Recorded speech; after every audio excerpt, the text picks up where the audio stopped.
Well, my life has been something that I call a journey. I'm only 19, and I've experienced things that never thought were possible in my life.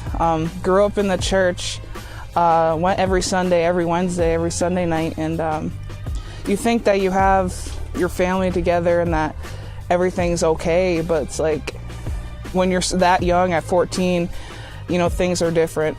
I remember sitting in my living room with my parents. We were watching one of my favorite movies, actually, and the phone started to ring. And so my dad, he goes in his room and answers it.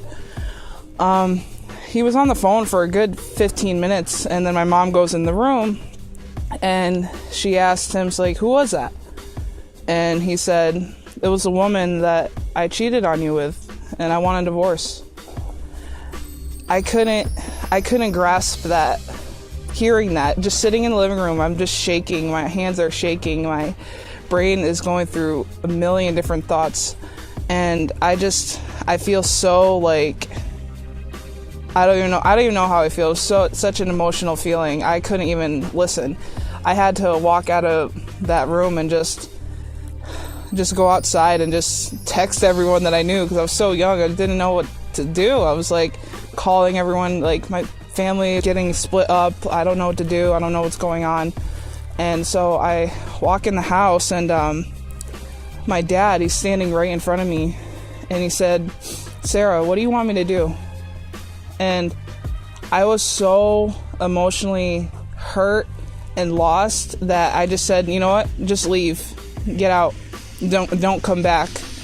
And that moment he left, and my mom, she just fell right on my shoulders. And ever since that day, I just learned to, try to see life in a different perspective, especially about like love and relationships and friendships even, holding on to those memories, with my parents and stuff. But like, I think it happened for a reason, but it definitely changed my life for sure. After the divorce, something more unexpected happened.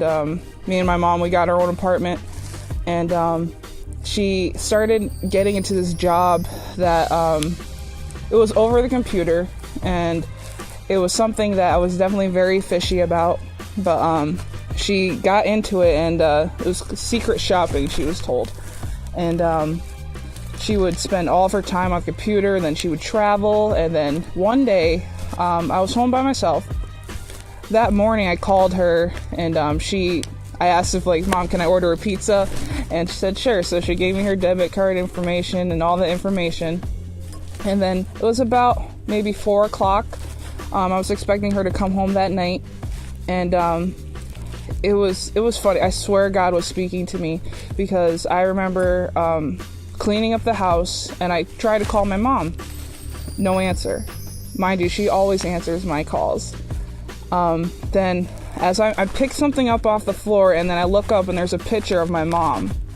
There's a picture of me and my mom that I put up, and I'm just staring at it. So I call her again, and then all I get is some lady answered the phone, and she's like, "How are you related to Nancy Mckenzie?"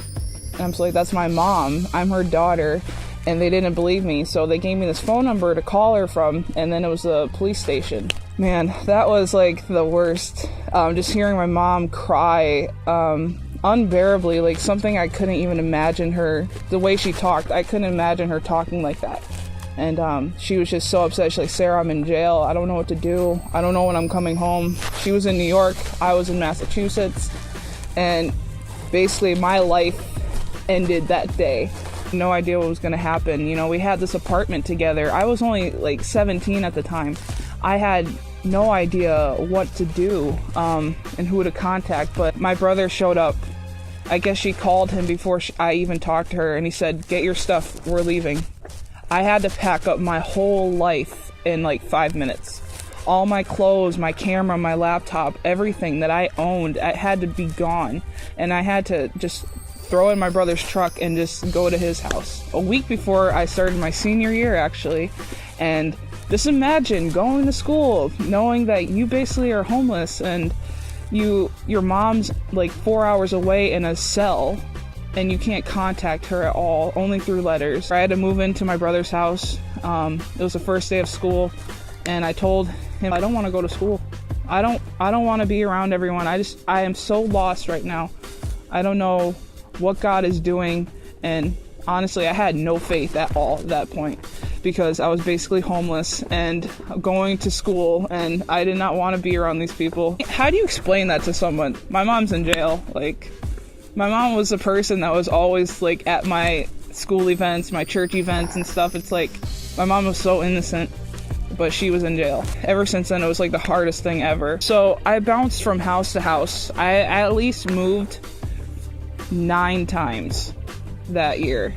I was with my brother, then I moved to my dad's, and then my dad got me in this program where families take in kids who parents can't take care of them and stuff. My dad didn't have enough room in his home, and I understood, and there was a lot of complications with us anyways, but so I lived with his family, the Revisas.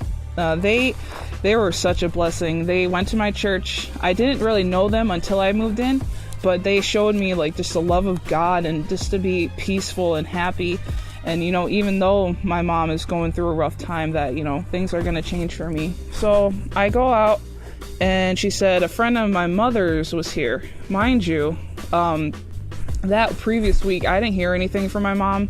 She would always send me a letter or two, but I didn't hear anything. Like, I had no idea what was going on. So I go to the front and see her friend there, and I'm like, hi. So I was like, okay, why are you here? And she tells me, she's like, I need to tell you something about your mom. And I'm like, okay, what's going on? Like, I thought she died or something. And I go in the other room, and I turn around, and my mom's standing right there. It was like the best moment of my life. Like, I got to hug her and just hold her and tell her, I was like, Mom, I love you, and I'm glad you're here. And it was such an amazing thing to see her. We're just doing a lot better than before, but God's definitely showed me that just to keep my faith and to not give up, because, you know, I've been homeless. You know, I'm finally on my feet. I have my own job. I can't thank God enough. I don't know where I'd be without God at all. He totally saved my life.